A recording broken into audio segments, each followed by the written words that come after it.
સુરત શહેરમાં હેલ્મેટના કડક અમલીકરણ બાદ ફેટલ અકસ્માતમાં મોટો ઘટાડો નોંધાયો છે.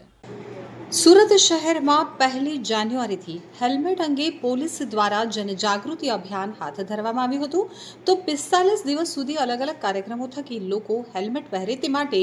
જનજાગૃતિ અભિયાન હાથ ધરાયું હતું. દરમિયાન 45 દિવસ પૂર્ણ થયા બાદ હેલ્મેટનું સુરત શહેરમાં કડક અમલીકરણ કરવામાં આવી રહ્યું છે. તો 15મી ફેબ્રુઆરીથી 30 એપ્રિલ 2024 સુધી કુલ 75 ફેટલ અકસ્માત થયા હતા, જે હેલ્મેટ અમલીકરણ બાદ સમાંતર વર્ષ 15/2/2025 થી 30/4/2025 ઘટી અને 57 ફેટલ અકસ્માત થયા છે. આમ કુલ 18 ફેટલ અકસ્માત એટલે કે 24% ફેટલ અકસ્માતમાં ઘટાડો જોવા મળ્યો હતો. આ ઉપરાંત શહેરની મોટી હોસ્પિટલ જેવી કે સ્મીમેર, સિવિલ, મહાવીર જૈન,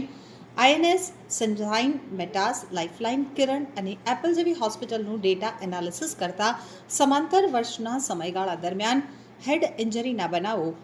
15/2/2024 થી 15/4/2024 સુધીમાં કુલ 286 હતા, જે ચાલુ વર્ષે હેલ્મેટ અમલીકરણ બાદ 221 હેડ ઇન્જરીના કેસ નોંધાયા છે,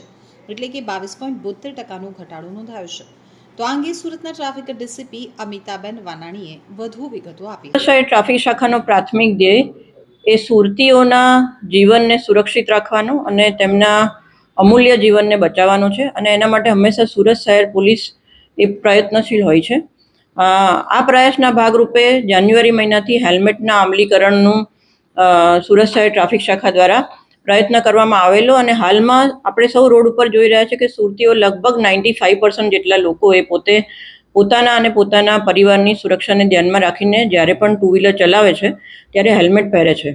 હવે આ જે હેલ્મેટનું અમલીકરણ સુરત શહેરમાં થયું, તેના લીધે જે પણ અકસ્માતો થતા હતા, હેડ ઇન્જરી જે થતી હતી, એમાં જે સુરત શહેરની મોટી મોટી 9 હોસ્પિટલો છે, એ હોસ્પિટલોમાંથી અમારી અલગ અલગ ટીમો દ્વારા ખરેખર હોસ્પિટલમાં જે એક્સિડન્ટ રજીસ્ટર થાય છે અને હેડ ઇન્જરી જે આપણને હોસ્પિટલના રજીસ્ટર પર જોવા મળે છે, કે જે ખરેખર ઘણીવાર પોલીસ સ્ટેશન લેવલે FIR પણ નથી થતી હોતી, એવો રિયલ ડેટા એનાલિસિસ કરી અને એવું એક ફાઇન્ડિંગ્સ અમારા દ્વારા કરવામાં આવ્યું છે કે જેમાં દરેક જે હોસ્પિટલો છે એમાં હેડ ઇન્જરીમાં જો જોવા જઈએ તો લગભગ 22.73% હેડ ઇન્જરીમાં ઘટાડો થયો છે, અને સાથે સાથે 18 જેટલા ફેટલ એક્સિડન્ટ્સમાં ઘટાડો થયો છે, જે ખરેખર એવું કહી શકાય કે સુરતીઓના જીવ બચાવવા માટે અમે જે પ્રયાસ કર્યો હતો એમાં ક્યાંક ને ક્યાંક અમે સફળ નીવડ્યા છીએ. પરંતુ હજી પણ વધારે હેડ ઇન્જરીમાં ઘટાડો થાય અને હજી પણ અકસ્માતો જે છે એ હેલ્મેટ ના પહેરવાના લીધે અવારનવાર સુરત શહેરમાં જે બની રહ્યા છે, એવા તબક્કે હું સુરતીઓને ચોક્કસપણે અપીલ કરીશ કે જ્યારે આટલું સારું રિઝલ્ટ એ ફક્ત હેલ્મેટ પહેરવાના લીધે આવી શકતું હોય તો પ્લીઝ આપના અને આપના પરિવારની સુરક્ષાને ધ્યાનમાં રાખીને જે 5 to 7% લોકો હેલ્મેટ નથી પહેરી રહ્યા તે પ્લીઝ આપ હેલ્મેટ પહેરો. રાત્રે નીકળો, દિવસે નીકળ્યો કે બપોરે નીકળો, ફક્ત સુરત શહેર ટ્રાફિક શાખાથી બચવા માટે નહીં, પરંતુ તમારા પોતાના જીવની સુરક્ષા માટે અને તમારા પરિવારની